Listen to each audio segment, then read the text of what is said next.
The husband has lived in their apartment for a number of years. The owners recently sold it, and the new ones are moving in, so my daughter and her husband have to move.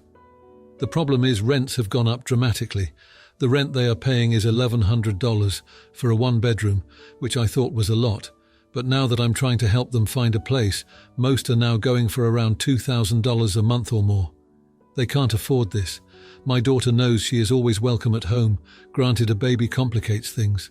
I wasn't happy about her having a baby. She's young, just turned 22, but I would never deny her housing.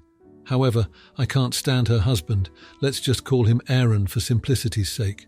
I wouldn't invite Aaron over for dinner, let alone let him live with me. Aaron's in his mid-30s. Criminal history. Hair trigger temper.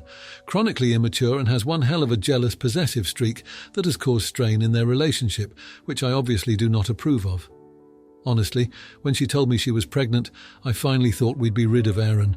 I genuinely thought he's exactly the kind of man to ditch. They've been on and off over and over since she was about 18, 19. Alas, if anything, it made him cling to her tighter. They had a very rushed wedding, and this is their longest stint together, without any breakups. Just over a year. There's still been a fair share of dramatics, of course, but I am surprised they've made it this far. Even so, I simply don't want to live with Aaron. I don't like him. I don't want him around me. I'd go above and beyond for my daughter and the baby. They can stay as long as they need, but not him. Obviously, this has created a rift between my daughter and me. She doesn't want to live separately from Aaron. I told her then she needs to figure out alternative arrangements.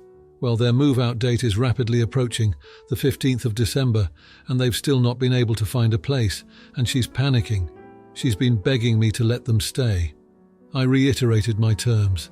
Aaron simply cannot stay here. This led to a lot of tears and some angry words, namely, me being a jerk. I can genuinely see why she might think that, but I also have to think about myself and my own sanity. Mini update.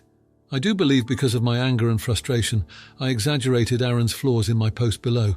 Has he struggled with his temper? Yes, but I should not have described it as hair trigger. I have never thought of him as dangerous. I have never feared for my daughter's safety nor my own. I also described him as jealous, possessive, and while I do see some of those tendencies, he's never tried to restrict her movements or isolate her. She's always dealt with a tremendous amount of anxiety, particularly when it comes to social situations. As much as I loathe to admit it, in this regard, he's been a wonderful cheerleader. He could keep her at home where she feels most secure, but he truly does encourage her to get out and be adventurous. As for his criminal record, it's all below the age of 24. He has not been in trouble with the law since. It still makes me uncomfortable, but I can admit he's been stable. In all the time I've known him, he's had no issues holding down a job, paying his rent, etc. What bothers me the most is the age gap. I can't explain that away or change it. It is what it is. It makes me uncomfortable. With that said, people here keep saying he's a predator groomer, but I just don't see that. I could very well be blind, naive. For now, however, I will defend him in this regard. Anyways, if posting here has shown me anything, it's that Aaron's not nearly as bad as I had built him up in my mind. So many people here are imagining a monster. He's just a guy, he means well, he's trying. He's still irritating, opinionated, immature and talks too much, but he does try his damnedest to take care of my daughter. He is a capable and present father and loves being one. They are married, he is family. Lots of people have stated they are a unit. They come together or not at all. I've started to agree. It's for that reason I've decided to allow them all to stay with me while they figure things out. Now, for a few comments before the update. Comment 1. If she is adult enough to get pregnant and get married, she is also adult enough to figure things out. Either she accepts your terms, it's your house, or they can stay with friends or his family. Can't have it both ways. Not the idiot. Comment 2. Not the idiot. She chose a loser and that carries consequences. Stand your ground. Now for the update. Thanks for all the comments on my last post. It's been a week since I laid down the law about Aaron not staying with us, and things have been tense to say the least. My daughter and Aaron have been scrambling to find a place, but the rental market is brutal. They've applied for several apartments, but either they're too expensive or they get outbid by other applicants. It's a mess. The move-out date is getting closer, and my daughter's stress is through the roof. She's been calling me every day, sometimes crying, sometimes angry. She doesn't understand why I can't just accept Aaron for her sake and the baby's. I've tried to explain my feelings, but it always ends in an argument. She says I'm being unreasonable and that I'm putting her in an impossible position. Aaron, on the other hand, has been surprisingly quiet. He's been going to work, coming home, and spending time with my daughter and the baby. He's been avoiding me, which is fine by me, but it's also kind of weird. I expected him to blow up at me by now, but he hasn't. Maybe he's trying to prove he's changed, or maybe he's just biding his time until they have to move. They've been staying with us for the past few days because their apartment is all packed up and they have nowhere else to go. It's been awkward. Aaron and I barely speak, and when we do, it's just the bare minimum. My daughter tries to act like everything is normal, but I can tell she's upset. The baby is the only one who's oblivious to the tension, thankfully. I've been helping them look for places, but it's tough. Every time we find something that might work, it gets snatched up before we can make a move. I've even offered to help with the rent, but it's not enough. The prices are just too high and their combined income isn't enough to compete. The other day, we had a big blow-up. My daughter accused me of not trying hard enough to help them. She said I was being selfish and that I didn't care about her or the baby. That hurt. I've been doing everything I can, but it's just not working out. Aaron jumped in and said some things that I won't repeat here. It got heated, and I ended up telling them both that maybe they should look for help elsewhere. Since then, it's been even more uncomfortable. We're all living under the same roof, but we might as well be strangers.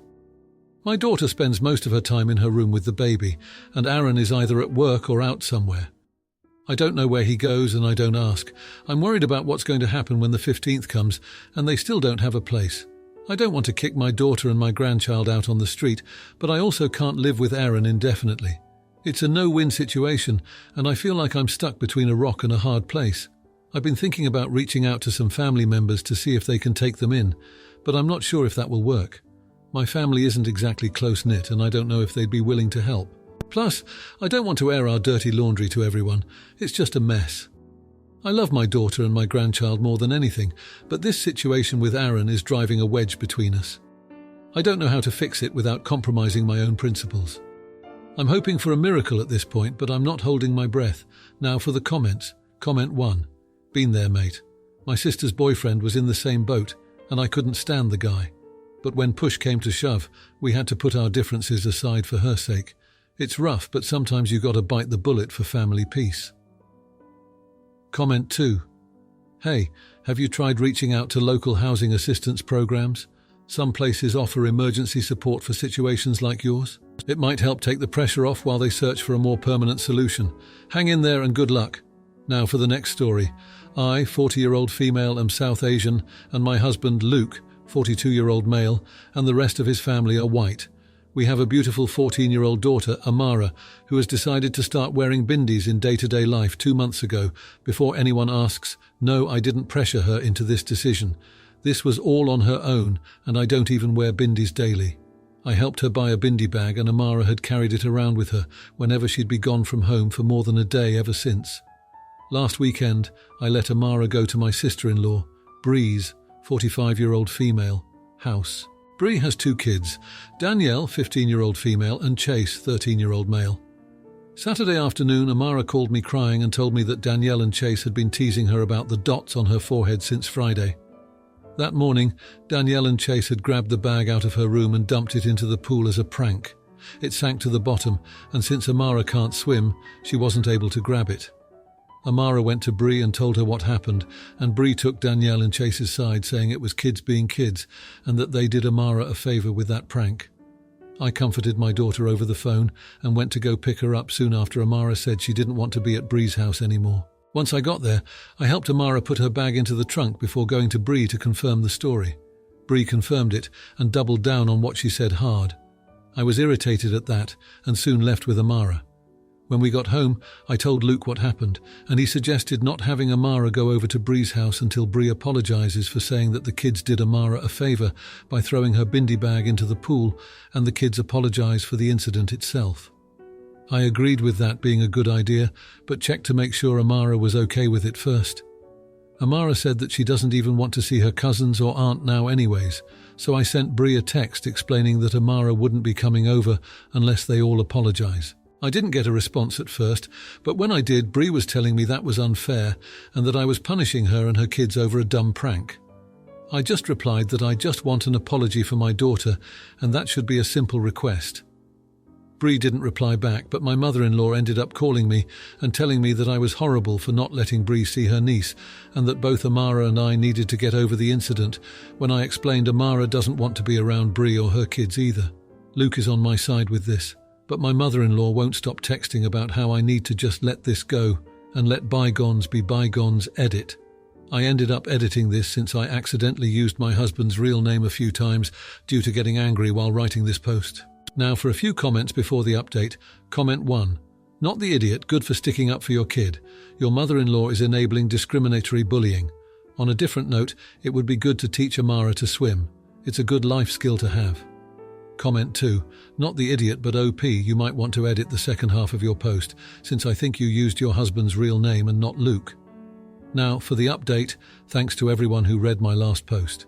It's been a month since the incident at Bree's house and things have been tense, to say the least. After the whole bindi bag situation, I thought things would eventually cool down, but it seems like they've only heated up. Luke and I have been trying to navigate this family drama while keeping Amara's feelings at the forefront. She's been pretty shaken up by everything, and it's clear that the teasing from her cousins has left a mark. We've been doing our best to support her, encouraging her to express herself and her heritage without fear. She's been sticking to her decision to wear bindis, and I'm proud of her for that. In the weeks following the incident, Bree never reached out to apologize. Instead, she's been playing the victim, telling anyone in the family who will listen that I'm being unreasonable and that I'm the one causing a rift in the family. It's frustrating because all I wanted was for her to acknowledge that what happened was wrong and to apologize to Amara. Luke's been a rock through all of this, standing by our decision to keep our distance from Bree and her kids. He's tried talking to his sister, but she's stubborn and insists that we're blowing things out of proportion. It's put him in a tough spot, being caught between his sister and his wife and daughter, but he's not wavering. The situation with my mother-in-law hasn't improved either.